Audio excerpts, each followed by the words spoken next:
Hi all. Breakfast series episode 5ல் இன்றைக்கி என்ன ரெசிபின்னு பார்த்துடலாமா?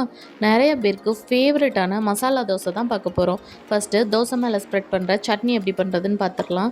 அதுக்கு ஒரு மிக்ஸி ஜாரில் 4 பல் பூண்டு, ஒரு துண்டு இஞ்சி ஆட் பண்ணிவிட்டு கூடவே வெட்டி வச்சுருக்க 2 தக்காளியும் ஆட் பண்ணிடலாம்.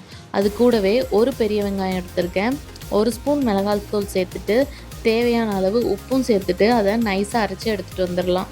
இப்போது சட்னியை தாளிக்கிறதுக்கு ஒரு கடாய் வச்சுட்டு அதில் எண்ணெய் ஊற்றி கடுகு உளுத்தம்பருப்பை தாளிச்சிட்டு நம்ம அரைச்சி வச்சுருக்க சட்னியும் ஊற்றிட்டு ஒரு 5 நிமிஷம் குக் பண்ணி இறக்கிடலாம்.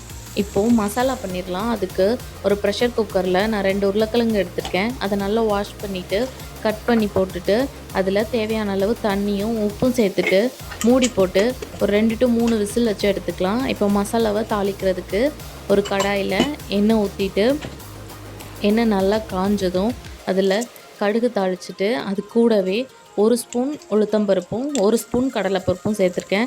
இது கூட நீங்கள் முந்திரி பருப்பு வேணாலும் சேர்த்துக்கலாம், டேஸ்ட் இன்னும் சூப்பராக இருக்கும். அது கூடவே ஒரு துண்டு இஞ்சியை நல்லா பொடிசாக கட் பண்ணி வச்சுருக்கேன், அதையும் ஆட் பண்ணிக்கலாம்.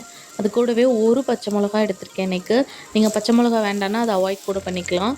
அதையும் நல்லா பொடிசாக கட் பண்ணி ஆட் பண்ணிவிட்டு இப்போது ஒரு பெரிய வெங்காயத்தை நல்லா பொடிசாக சாப் பண்ணி எடுத்து வச்சுருக்கேன், அதையும் ஆட் பண்ணிவிட்டு நல்லா வதக்கிட்டு வெங்காயம் லைட்டாக டிரான்ஸ்பரண்ட் ஆனோடனே நம்ம இதில் 1/4 ஸ்பூன் மஞ்சத்தூள், 1/4 ஸ்பூன் பெருங்காயத்தூள் சேர்த்துக்கலாம். இப்போ அதை நல்லா மிக்ஸ் பண்ணிவிட்டு நம்ம மசிச்சு வச்சுருக்க உருளைக்கிழங்கையும் அது கூட ஆட் பண்ணிக்கலாம். உருளைக்கிழங்கு ஆட் பண்ணிவிட்டு எல்லாத்தையும் நல்லா மிக்ஸ் பண்ணிவிட்டு இப்போது இதுக்கு தேவையான அளவு உப்பு சேர்த்துட்டு அது கூடவே நல்லா பொடிசாக கட் பண்ணி வச்சுருக்க கொத்தமல்லி இலையும் தூவிக்கலாம்.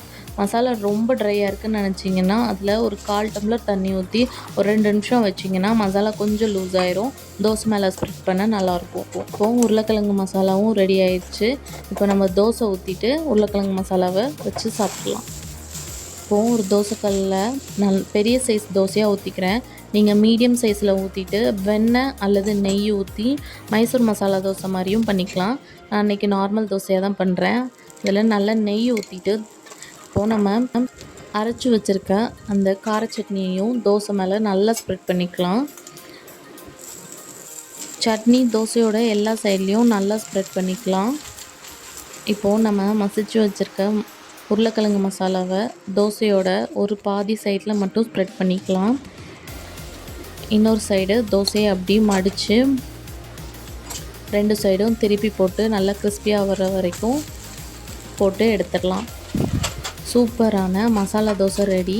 எப்படி இருக்குதுன்னு செஞ்சு பார்த்துட்டு கமெண்ட்ஸில் சொல்லுங்கள். இன்னொரு வீடியோவில் பார்க்கலாம். தேங்க்யூ.